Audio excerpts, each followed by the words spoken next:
Nagsampa naman ng kasong tax evasion ng Bureau of Internal Revenue BIR laban sa Bulacan Group of Contractors of BGC Boys na sina Henry Alcantara, Bryce Hernandez at JP Mendoza, higit na 1.6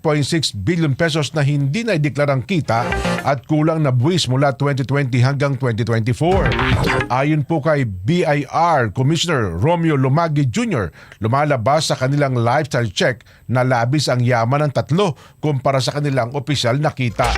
Batay sa ulat, tumanggap sila ng kickback sa Ghost Flood Control Projects at ginamit ang casino gambling sa money laundering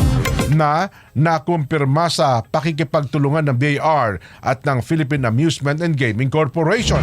Nabatid din sa pakikipag-ugnayan ng BIR sa Land Registration Authority LRA at Land Transportation Office LTO, questionable ang mga nabiling mamahaling sasakyan, high-value properties at iba pang personal assets ng tatlo at hindi akma sa kanilang kinikita.